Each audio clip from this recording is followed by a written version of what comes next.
26 रोजी इंदिरानगर पोलीस ठाण्याचे गुन्हे शोध पथकातील पोलीस हवालदार सागर परदेशी व पोलीस अंमलदार योगेश जाधव हे पेट्रोलिंग करत असताना एक गोपनीय बातमी मिळाली होती की वडाळगाव परिसरामध्ये एक इसम मोटरसायकल चोरी करून त्याचा साठा करून तो विक्री करत आहे। त्या अनुषंगाने बातमीची खात्री करून आपण त्या ठिकाणी सापळा लावलेला होता आणि सापळा रचला असताना आपल्याला त्यामध्ये एकूण आरोपीचा शोध लागला। त्यामध्ये एकूण आरोपीच्या ताब्यामध्ये आपल्याला 10 मोटरसायकल ज्या आहेत त्या मोटरसायकल चोरीचे वाहनं जे आहेत ते मिळून आलेले आहेत।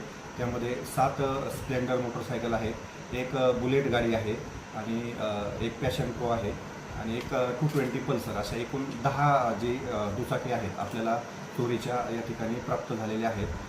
सदर आरोपी जो आहे आणि त्याचा साथीदार जो आहे, आरोपीला अटक केलेली आहे, तो सध्या पोलीस कस्टडीमध्ये आहे। त्याचा साथीदार व त्याला अजून कोणी साथीदार आहेत का याबाबत अधिक तपास चालू आहे।